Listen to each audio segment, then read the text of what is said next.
Times group Shri धनुषवीर Singh ji,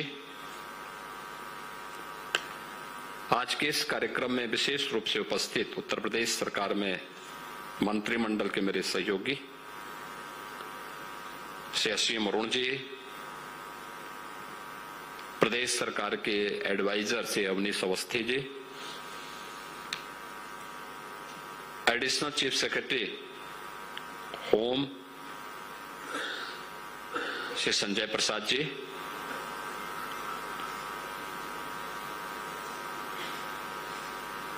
Times of India से जुड़े हुए सभी अन्य पदाधिकारीगण और उपस्थित बहनों और भाइयों, मैं सबसे पहले धन्यवाद दूंगा टाइम्स ग्रुप को इस बात के लिए कि उन्होंने उत्तर प्रदेश को केंद्रित करते हुए परिवर्तन के 9 वर्ष से संबंधित इस विशेष कॉन्क्लेव को यहां प्रदेश की राजधानी लखनऊ में आयोजित किया है।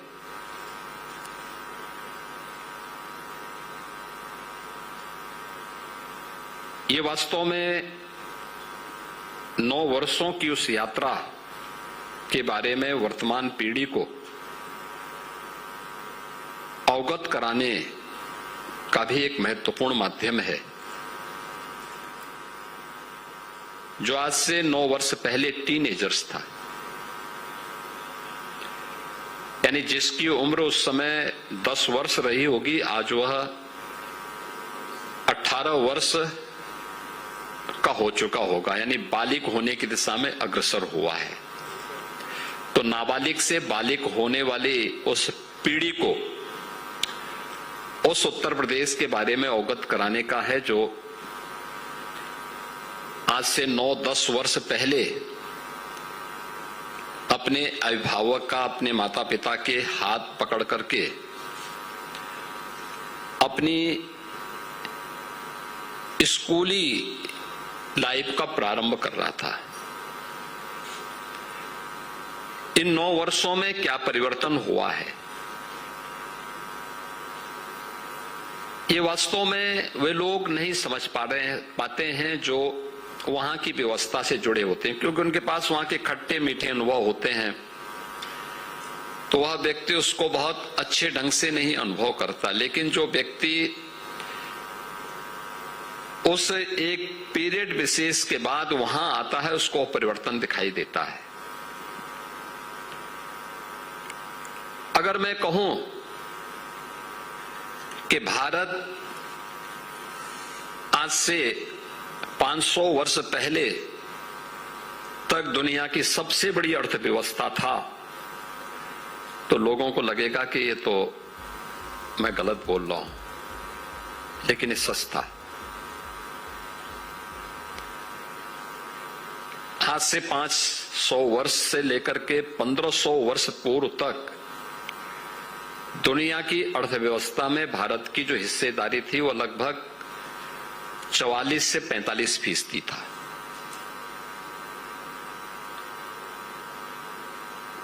ये लगातार ये लंबे समय तक ये बना रहा है।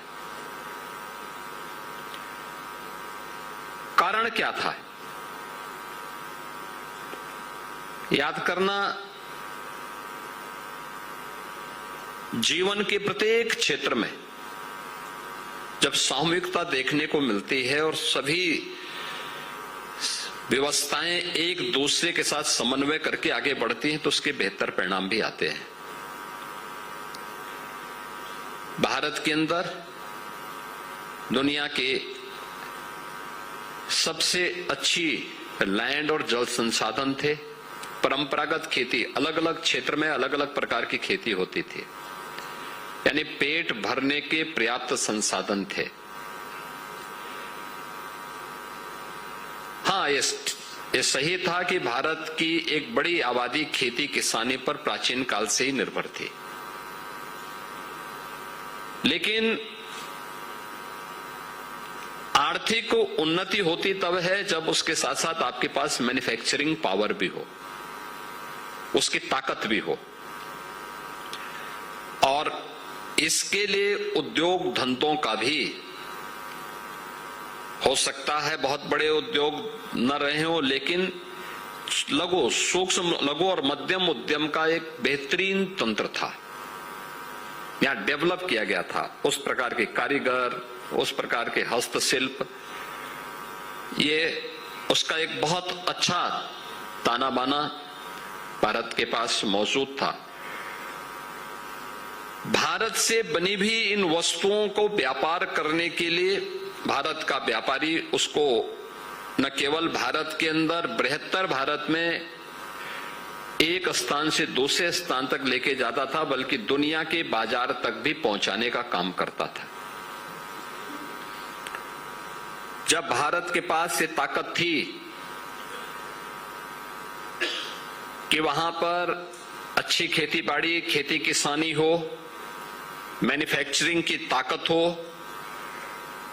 और वहां के स्थानीय स्तर पर टूरिज्म की भी व्यापक संभावनाएं हो,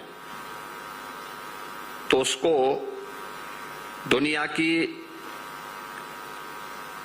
आर्थिक ताकत बनने से कोई रोक नहीं सकता। याद करिए, दुनिया के अंदर जो आज आर्थिक समृद्धि आपको दिखाई दे रही है, इसका जो इतिहास है वो 400-500 वर्षों का है। भारत ने ये समृद्धि पहले पाई है, फिर धीरे धीरे करके हम लोगों ने जब अपने स्वयं के संसाधनों पर विश्वास करना बंद कर दिया, अपने यहाँ के इनोवेशन को प्रोत्साहित करना बंद कर दिया, रिसर्च एंड डेवलपमेंट की एक्टिविटीज हमारी बाधित हुई, तो हम विपन्न होते गए।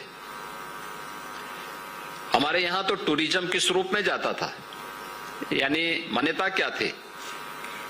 उत्तर से दक्षिण को जोड़ने के लिए क्या था? केदारनाथ में अगर जलाभिषेक करना है तो रामेश्वरम का जल लेके आना है, और रामेश्वरम में जलाभिषेक करना है तो गंगोत्री का जल लेकर के आप जाइए। लोग जाते थे उत्तर से दक्षिण को जोड़ने का, 12 ज्योतिर्लिंगों के माध्यम से पूरे देश को एकजुट करने का, पूरब से पश्चिम को जोड़ने का, ये सभी माध्यम थे और लोग आते थे, जाते थे, व्यापक पैमाने पे जाते थे। गांव का गांव यात्रा में निकलता था। एक उम्र के बाद लोग मान लेते थे कि भाई अब इनकी उम्र हो गई है, अब ये तीर्थाटन पे निकले। जिन लोगों को लगता था कि ये यात्रा दुर्गम है, दुरूह है, तो उसको ये मान लिया जाता था कि भाई इसकी अंतिम विदाई भी कर दो। यानी जीवन को हर प्रकार से लोगों ने इस रूप में बनाया था कि कोई किसी के ऊपर बोझ न बने। सिस्टम को इस रूप में आगे बढ़ाने का काम किया गया था, और तब भारत विश्व गुरु था। आक्रमण प्रारंभ हुए, हमारे शोध और विकास की संभावनाओं को बाधित किया गया। पहले पिछले 1000 वर्ष के अंदर भारत ने जितने आक्रमण सहे, जितने अत्याचार सहे, जितना शोषण देखा, और उस सबके बावजूद भी टिका हुआ है, ये दुनिया के अंदर बहुत कम जगहों पर देखने को मिला है कि इतने अत्याचारों के बाद भी, उन झंझावतों के बाद भी उनका मुकाबला करते हुए भी भारत अपने अस्तित्व को बनाए हुए है। याद करिए, ये सब कुछ के बाद आज भारत तेजी के साथ आगे बढ़ रहा है। और हम लोग जानते थे कि भारत की सबसे बड़ी आबादी का राज्य यूपी है, तो ये बड़ी आबादी वैसे ही नहीं होगी। ये आबादी जो यूपी के अंदर रह रही है, केवल ये आबादी नहीं है,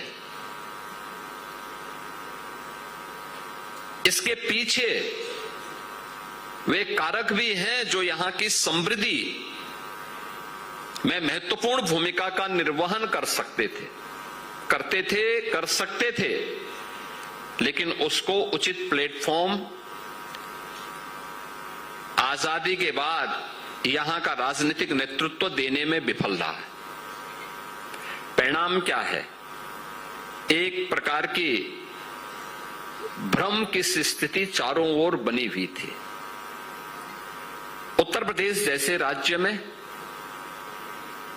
याद करिए, आज से 9-10 वर्ष पहले इस उत्तर प्रदेश को लोगों ने प्रश्न प्रदेश बना दिया था। नौजवान के सामने पहचान का संकट था, व्यापारी पलायन कर रहा था, किसान आत्महत्या कर रहा था, पर्व और त्योहार के पहले जो उत्सव होने चाहिए थे उन उत्सव की जगह उपद्रव शुरू हो जाते थे,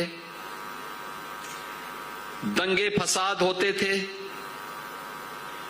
गुंडागिर्दी चरम पर थी।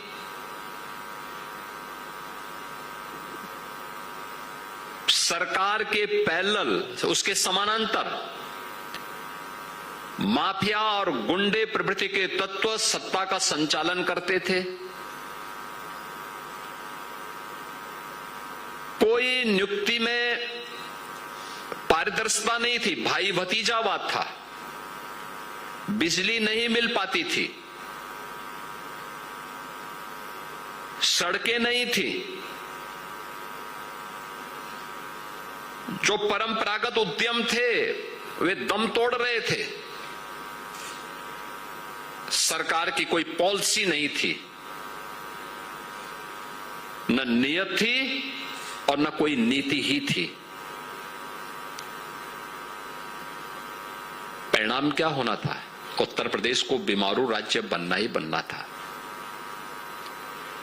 नौजवान के सामने पहचान का संकट आना ही आना था। किसान की लागत ज्यादा थी, उत्पादन कम था, न तकनीक थी, न बिजली थी, न पानी था, न बीज था, न बाजार था। तो उसके सामने आत्महत्या के सिवाय बचता क्या था? क्योंकि इसके लिए कोई दूसरा रोजगार भी नहीं था।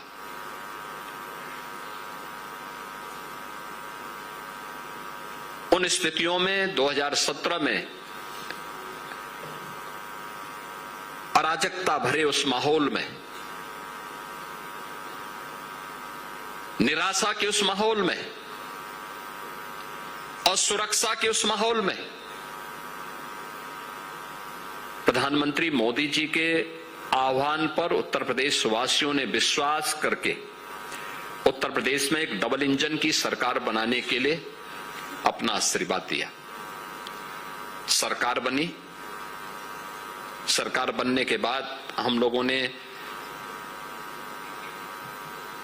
आपने देखा होगा सरकार जब बनी थी हमारी, तो मैंने लगभग 1 महीने तक केवल एक काम किया। मेरे मंत्रिमंडल के जितने सहयोगी थे उन सबको मैं बिठाता था शाम को 6 बजे से लेकर के रात 12 बजे तक, और केवल 2 मुद्दों पे चर्चा होती थी। एक, अलग अलग मंत्रालयों से संबंधित जो उनके अलग अलग विभाग थे, उन विभागों के प्रेजेंटेशन होते थे, उन पे चर्चा होती थी, उनकी कार्य योजना बनती थी। 1 महीने तक यही हो रहा था। बहुत सारे लोगों की समझ में नहीं आ रहा था ये क्या हो रहा है, सरकार चल रही है या ये सब हो रहा है। उनको नहीं पता था कि इस प्रेजेंटेशन में छुपा हुआ है, इस कार्य योजना में छुपा हुआ है एक उस नए उत्तर प्रदेश का भविष्य जो अब बीमारू राज्य से भारत के ग्रोथ इंजन की एक नई यात्रा को प्रारंभ करने वाला है। 1 महीने तक हमारा चला था ये सब कार्यक्रम, और फिर 1 महीने के बाद तब हमने अपनी पहली कैबिनेट की बैठक की थी। ये सस्ता, तब हमारे पास पैसा नहीं था, तब कोई बैंकर हमें पैसे देने को भी तैयार नहीं था, खजाना खाली था, कर्मचारियों को वेतन देने के लिए भी उतना पैसा नहीं था। उत्तर प्रदेश का कुल वार्षिक बजट लगभग 2.5 लाख करोड़ के आसपास का था। आप अनुमान करिए ना, 25 करोड़ की आबादी, 20 करोड़ की आबादी उस समय थी। 20 करोड़ की आबादी में और 2.5 लाख करोड़, ऊंट के मुंह पे जीरा है। तो उद्योग धंधे बंद थे, जहां जाते थे उस जिले में वीरानी छाती थी, लोगों के चेहरे पर कोई रौनक नहीं थी। हताशा, निराशा के वातावरण में हर व्यक्ति एक नई संभावनाओं की ओर देखता था। और तब हमें लगा कि भाई कुछ जगह सख्ती करनी पड़ सकती है, कुछ लोगों को प्रोत्साहित करना पड़ सकता है, कुछ लोगों के लिए इंसेंटिव देने पड़ेंगे, कुछ लोगों को सपोर्ट करना पड़ेगा। लेकिन इसमें कोई भेदभाव नहीं होगा, पिक एंड चूज नहीं होगा। इसके लिए पॉलिसी बनेगी। हमें भाई भतीजेवाद को, परिवारवाद को, क्षेत्रवाद को यूपी के अंदर बढ़ने नहीं देना है, क्योंकि ये उत्तर प्रदेश को गर्त में ले जाने वाली प्रवृत्ति रही है। इससे बचाना होगा और हम अब तक बचाए रखने में सफल हुए हैं। उसके परिणाम आप सबके सामने हैं।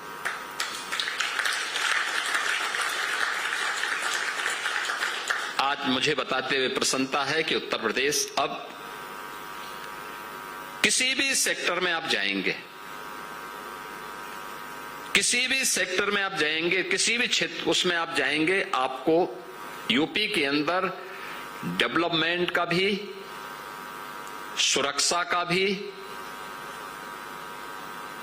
यूपी के अंदर एम्प्लॉयमेंट का भी, यूपी के अंदर एग्रीकल्चरल ग्रोथ का भी एक नया मॉडल देखने को मिलेगा।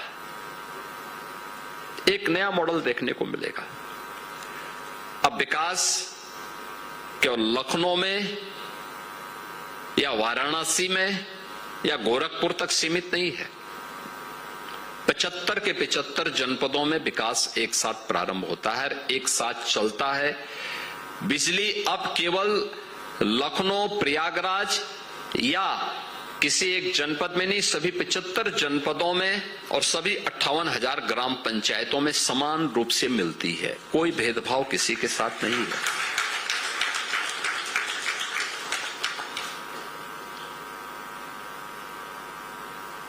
उत्तर प्रदेश के अंदर विकास का पैमाना व्यक्ति, जाति, मत, मजहब, क्षेत्र, भाषा नहीं है। उसका आधार तो सबका साथ, सबके विकास का है। उसका मंत्र यह है कि हम किसी के साथ भेदभाव नहीं करेंगे, विकास सबका करेंगे। लेकिन उत्तर प्रदेश को बर्बाद करने वाली तुष्टीकरण की नीति से हम उतनी ही दूरी भी बनाएंगे।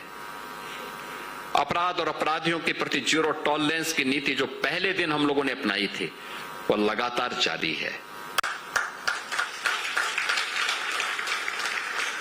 भ्रष्टाचार और भ्रष्टाचारियों के प्रति जो जीरो टॉलरेंस सरकार की हो सकती थी,